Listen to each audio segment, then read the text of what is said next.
One of the primary requirements for good relationships is adequate security. If there is insecurity, conflicts are sure to erupt. Financial security is a very important contributor to the sense of stability anyone experiences. That's why whenever there is a financial deficit, the resultant fear and insecurity has a tendency to show on relationships.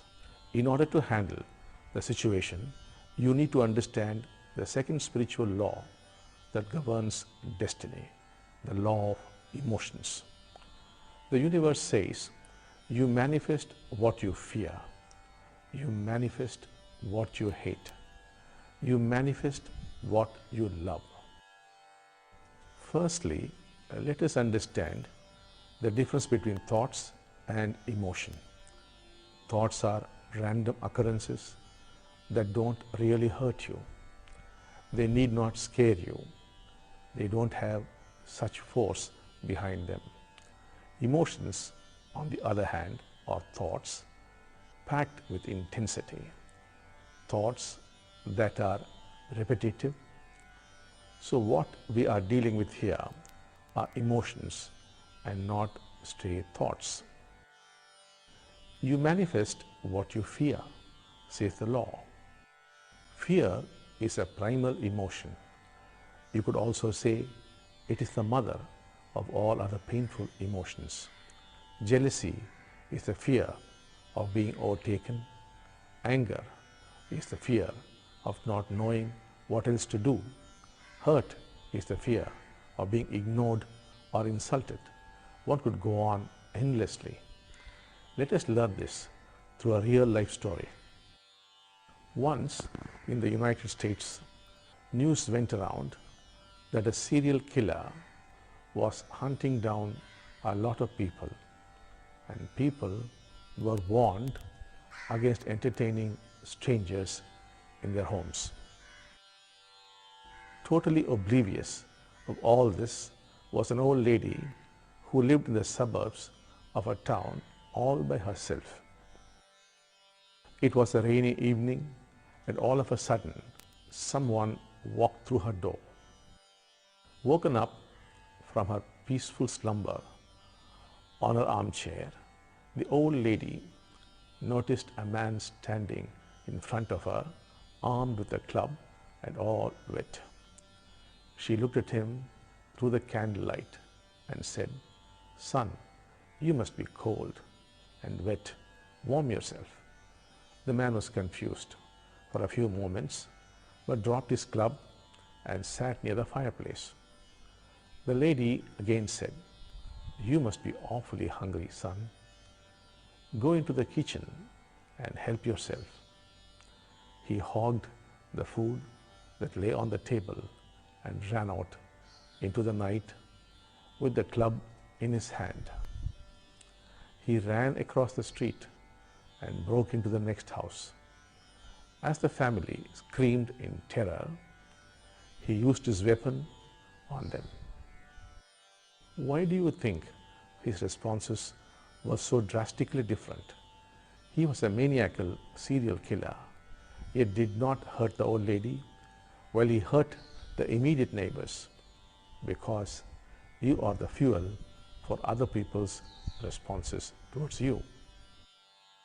Since the old lady had no fear, the serial killer could not hurt her, while the ones who were terrified got themselves killed.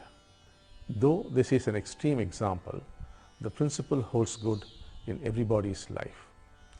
You attract events and people you fear. Similarly, you manifest what you hate. Hating verbal abuse over years, you indulge in it. How many times in life you have had to bite your tongue for being and doing exactly the same things you opposed and hated? If hate is the energy you let loose into the universe bounces it back at you. However, the law also says you manifest what you love.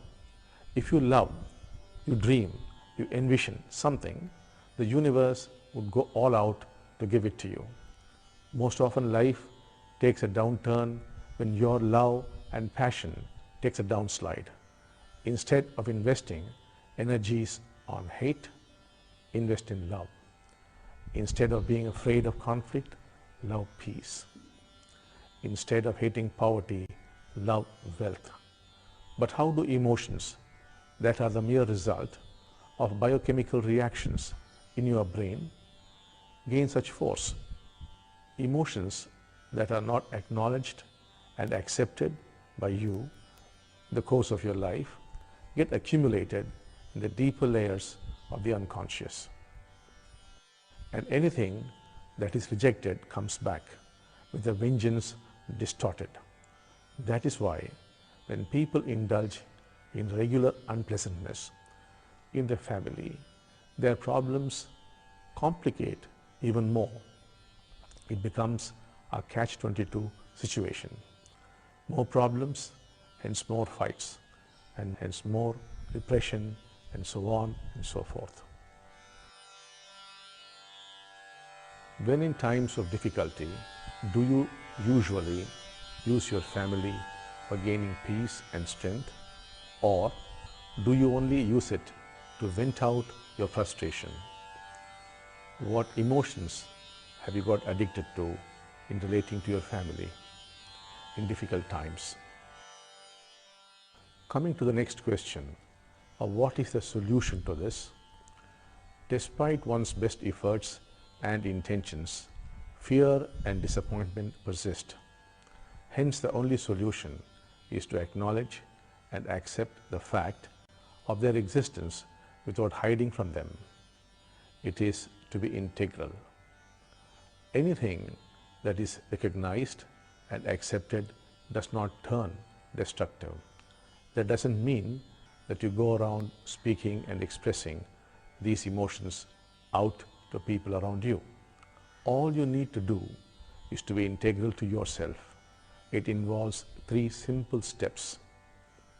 Sit down quietly and watch your breath. Move into a space of peace and relaxation. Acknowledge the emotion, be it fear, hurt, or hate. Say to yourself, yes, I am hurt, I am afraid, or I am angry. It's okay. An inner affirmation of the truth helps you accept and embrace yourself.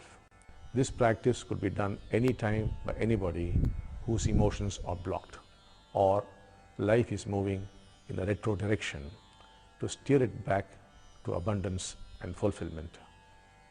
You could, if your family culture permits, sit together for prayer in moments of stress. It would prove to be a tremendous energy booster and would invoke divine grace into life.